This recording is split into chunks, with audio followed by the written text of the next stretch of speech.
অনেক একজন অটোরিকশা চালক। তিনি আজকে সকালে তার গাড়িতে 15 লক্ষ টাকা পান। সে টাকা যে প্যাসেঞ্জারের ছিল তাকে সে অনেক খোঁজাখুঁজি করে টাকাটা ফেরত দেন। আজকের এই জমানায় যারা 500 টাকার লোভ সামলাতে পারে না, এই অনেক 15 লক্ষ টাকা পেয়ে তার বাবার নির্দেশে, তার বাবা বললো যে তোমার এই টাকা তোমার না, তুমি এই টাকা যার টাকা তাকে ফেরত দিয়ে আসো।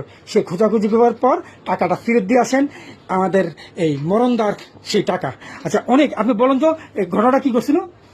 ঘটনা সকালবেলা উনি পানপুটি থেকে তুলছি এমকেতে, পানপুটি থেকে তুলে উনারে দাগাবাড়ি মাজার বজ্রপুর স্কুলের সামনে নেমেছিল।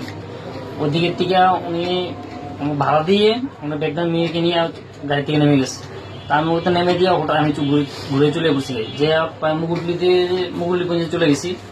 এক দোকানে চা খেতে আমি বেরিয়েছি, হঠাৎ করে আমি পিছনের দিকে ফিরে দেখি ওনার একটা বাজার ব্যাগ পলিথিনটা খুলে দেখি অনেকগুলো টাকা। তো আমি আবার ওনাকে অনেক খোঁজাখুঁজির পরে প্রায় অনেকক্ষণ ধরে টোকাইছি। ওনার যে এদিকে নামে ইয়েতে গেছে, দোকানে গেছে, ওইদিকে টোকাইছি, বাসার সামনে টোকাইছি, পাইনি যে প্রায় অনেকক্ষণ পরে যে ওই দোকানের সামনে পাইছি, ঢাকাবাড়ি এলাকায় ওই দোকানের বাসা যে ওনাকে পাই, ওনার টাকা ওনাকে ওইদিকে দিয়ে। আচ্ছা মরণদা, এবার বলুন তো আসলে ঘটনাটা কি? ঘটনা, আমি সকালবেলা ওই বাচ্চারা নিয়ে স্কুলে যেতেছিলাম, সিজন ইন্টারন্যাশনাল স্কুলের সামনে। সাইড থেকে নামে ওনাকে ভাড়া দিয়ে আমি মেয়ের স্কুলের ভিতরে নিয়ে দিয়ে আসছি। পরে আমি চলে আসছি। পরে আসার পরে মনে হচ্ছে আরে আমার তো টাকার ব্যাগ দাঁড়িয়ে নেই। পরে ওই জায়গায় আবার গেছি, যাওয়ার পরে কয়েকজন দোকানদার সাথে আলাপ করলাম যে টাকার ব্যাগটা এদিকে রাখছে কিনা। না, অটোতে রাখছে, অটোওয়ালা চিনি, ওনারা বলছে চিনি না। তারপরে কিছুক্ষণ পরে উনি আসছে, উনি আমার টাকাটা দিছে।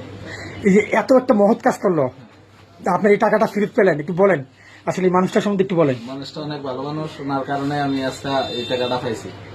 অনেক এই সময় এত ভালো মানুষ হয় না। যে ভদ্রলোক টাকাটা ফেরত দিলেন আর যার টাকা ফেরত পেলেন, তারা দুজন নিজেদের কৌশল বিনিময় করছেন এবং মরণদা তার এই টাকা ফেরত পেয়ে খুবই আনন্দিত এবং যিনি টাকাটা ফেরত দিয়েছেন সেও অনেক তৃপ্ত। সে যেটা আমাকে জানালেন যে এই 15 লাখ টাকা দিয়ে আমি হয়তো কয়েকদিন ভালো থাকবো, আমি পরের টাকা কেন নেব। তার বাবার আদর্শ, তার আদর্শ, তাকে আল্লাহ অনেক বড় করবেন ইনশাল্লাহ। ধন্যবাদ সকলকে।